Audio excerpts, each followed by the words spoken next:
Hello, this is Linda of Lányos Handmade. Today we've got part 4 of the Tessa Bag sew along. We're going to make the strap and attach it, and actually I've got 2 ways to show you how to attach a strap. And then after that we are going to meet one of my sewing buddies. So I'm going to show you a couple of ways to make bag straps. To start with, I have a 4-inch wide piece of cotton, and I make it 60 inches long just because I like straps to be about 60 inches long. It sort of accommodates everybody's size and taste then. So what we're going to do first of all is you press some Shapflex on the back of it. I'll put the proper title in the notes there. And then after, you fold it in half and press it again. Then you've got that line there that you've made, so put the edges into the center and press it again. And then you can fold it up properly the way it's supposed to be and press it again. Now, this is my stitch in the ditch foot. And this foot, on my sewing machine, I can move the needle position over so I have just a slight little distance. So I think that, I don't know, it makes about 1/8 of an inch away. Maybe even less than that. But it's nice if you like to have some tight top stitching. This one is my 1/4 inch foot. You see they've got the guides in the different spots here on these ones. One's in the center and one's off to the side. This one I really like too because it can make an even. That's 1/4 inch from the edge, so it's very uniform. Now if don't have these feet and you've got one of these, you can always find a spot on here where you can use, I don't know, maybe that metal line to line it up. That helps too. So if you're going down here, there's one line there you could use, or else on the other side, you can use this line here. And moving your needle back and forth with that too helps. I know with the sewing machine, they also have the markings written on there too, so you can follow those markings and make a nice stitch that's straight. So I've got this really short piece here, and I don't consider this to be waste. We can make a strap out of this. I've got a couple of short pieces, and what we're going to do is we're going to join them together. And I find the best way to join them together is like this. Right sides together, and if you have to join it together and these bumps are getting in the way, all you do is press that section flat again. So then I line these up, and there you can have it sewn together. Now if it's bugging you that it's like this, you can always go press it flat. And I think I'm going to go do that just so I can make it look just like probably what you're doing. So hold on, I'll be right back. So just like you, probably, I'm starting with a flat piece here. If you were able to get 60 inches or 50 inches or 40 inches or however long you like to have your strap in one length, you won't have to do this. But I like using up everything, so I'm going to piece these together. And the way to do it is to pin right here and in my other corner.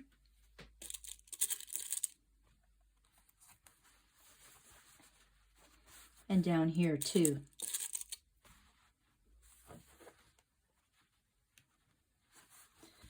And it might be a little difficult to describe in words because I'm no geometry genius, but you have to go from this corner under here to this corner up here. And it might be hard to see in the black, but I don't want to use the interfacing as my guide. I want to use the actual black fabric. And let's draw a line from there, which makes me happy I've got white to see the mark on, to the other corner. And double check. Yep, we did it. Okay. Then what I want to do is actually, oh, that's a bent pin. What I want to do is actually mark that line because that's the line we're going to sew on. You don't want to line these up so they're straight with each other. Just like, let me give you an example. Just like this, because it might end up being too bulky for some straps and some of the hardware that you have to use, because that seam is going to be there all the way around in one spot. And this seam is going to be spread out over the whole of the strap. So it might be a little thinner for you to stick through a slider. I think I've got a slider here to show you. Yep, there's a slider.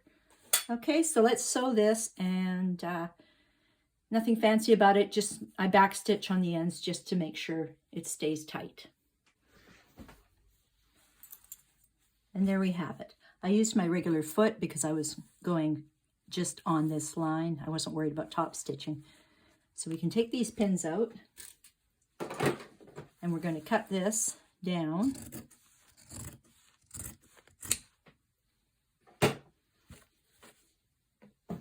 And then we're going to go out and press it.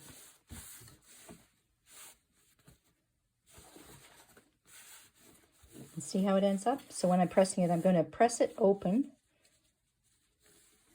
so it's nice and flat. I'm looking for reducing some of the bulkiness. So I will press it flat, and then I'll repress these so that I end up with a nice length.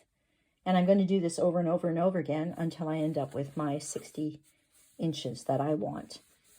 It's probably a good thing the camera was off because I ran out of bobbin halfway through, so that's why that funny stitching is starting up there. But I guess we've all sewed for an inch or more, maybe even the whole seam with no bobbin thread. Okay, so I'll be right back after I press all my joins. There, it's all done, all put together and pressed and measured, and I've got enough here for 2 straps, so I'm going to cut it in half, measure it again, make sure. But let's see how these joins turned out. It might be hard. Where is it? There it is. It might be hard with the black to see it. Maybe you can. This is where the join is, just to show you. It's hiding in there. And when you press it, it does make it less bulky because there's a slant and there's the slant. The slants are not in the same place. So you'll have an easier time sticking this through a slider because you've got it nicely, evenly spaced out. So here's our end, and we're going to start by sticking the slider on it. You're probably going to be wondering what the heck we do with this ugly end here. I'm just going to stick it through so I can show you, because no matter what you do, that's going to show. So, you know, folding it over doesn't work because our machines aren't strong enough, and why would you kill them if you didn't have to? Don't make it hard for yourself or your machine. So we're not going to do that. What we're going to do instead is open this just on the ends, and we already have the center line marked with the ironing. We're going to fold this over, right sides together again, and pin. And I'm going to sew maybe a 1/2 inch seam allowance here. There, I've sewed it. I don't think that's a 1/2 inch actually, but that's okay. So when we turn it back out, we're going to have a real nice finished edge on our strap. I'm just going to poke this out with my little pokey thing, which I've been informed is called a point turner. It's pretty cool. I don't want that fabric there. Now it's nice and flat. And I will go press this again too to make sure it's flat. Now we're going to tuck this back in. And you can flatten that out too. I prefer to cut some of it off. I don't know if everybody does this, but the less bulk I can have, the better. Now, if I'm going to, this is where it has to be folded. I can't go past there. and I can't go right on there or else this will fray. So I have to cut it in maybe this much. So I have enough room to tuck this under and still sew on it, top stitch on it. So I'm just going to take a little bit off the corner because I still want to be able to fold it in. And when you're folding it in, try and get all your seam allowances as flat as possible.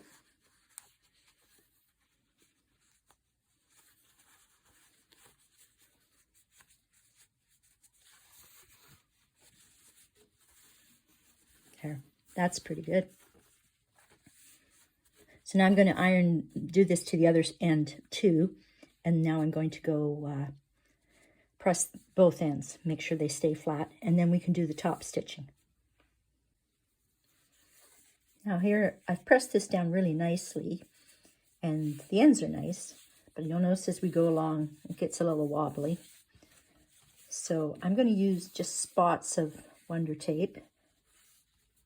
If I only had $1 every time I said Wonder Tape, I'd be rich. But I'm going to use a little bit of Wonder Tape to help hold it down. And I'm also going to sew in one direction only. This is my 1/4 inch foot.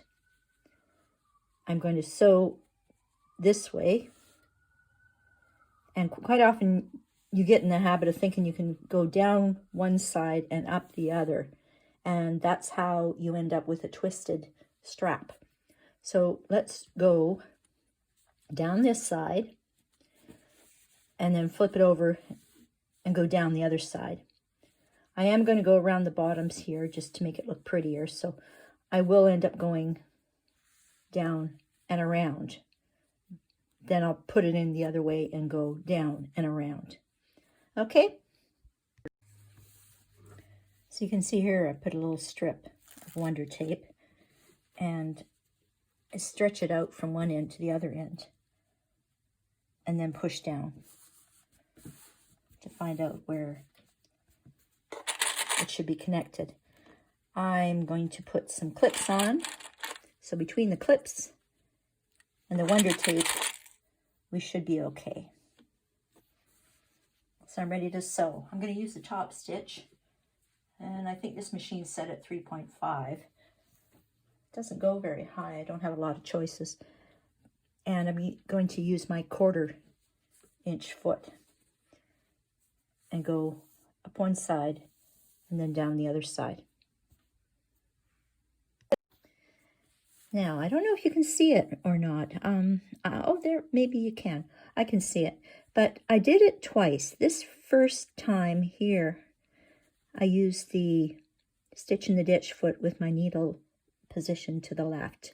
And that's how close it gets to the edge. This second time I passed around, I used the 1/4 inch foot, and it got that close to the edge. It went right easily over. See how unbulky that join is? I can't even see it on some sides, but that passed right easily over that. It's your strap. If you want to put fancy stitches or contrasting stitches, you know, white all the way down, do what you like. But with this one, I wanted to show you the 2 rows of stitching. Now let's put on the slider. There's one right side and wrong side because you can see that it's got a hill on it. So let's stick it in this way. I can put it in. And to start with, it goes here. Now you can sew a cross box or anything you like, any design, to hold this down. I like to make sure mine is about 1.5 inches away. Let's see, this is 2, and I always think that that's wasting space. It depends on what fits under your machine, because you do have to get this sewn under your machine. Okay, well, that's close enough. It's like 1.5 and a little bit. But I'm going to clip this.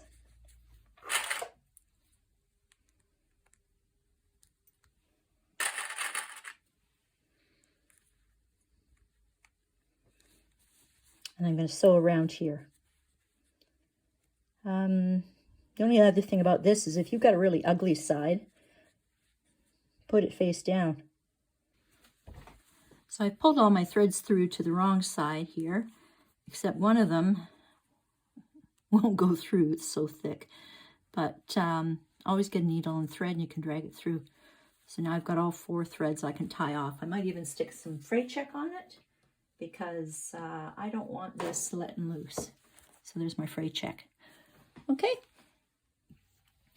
Now we've got our slider attached and we've got a free end here. So let's open this up and let's stick on one of these swivel hooks.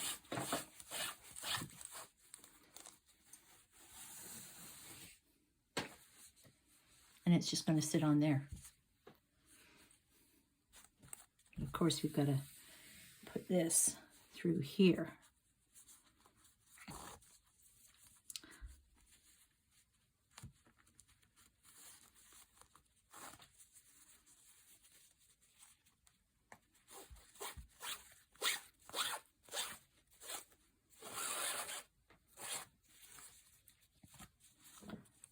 I think it's easier to put straps on when you have swivel hooks than it is to actually attach them to the bag.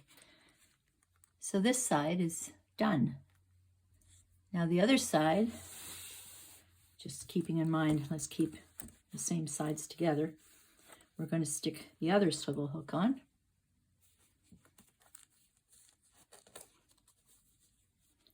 We're going to measure out 1.5 inches because I don't want to waste strap.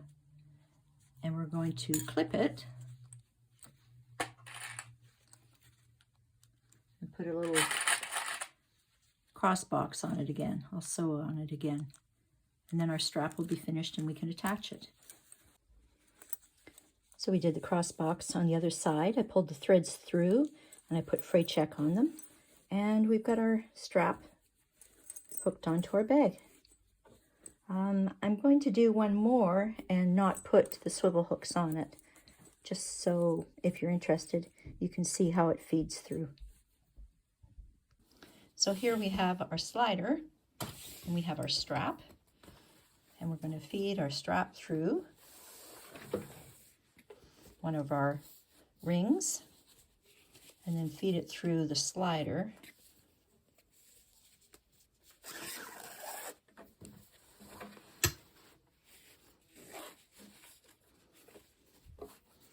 And then feed it through the slider again. If it gets twisted, you're going to, like this, you're going to have to straighten it out. Yeah, that's okay. So now you have it on one side. So we'll go over to the other side. We'll feed it through there. And we'll sew it down. I'm just going to put some clips in here to hold it while I measure. And check too, make sure your strap has one side up, the same side on both sides, not twisted. So let's sew this together. And there's our bag all finished. Cross box done. I see a thread hanging there I have to cut off. And strap done. And we're finished. Now for those of you who have stuck around to the very end, I just want to show you something.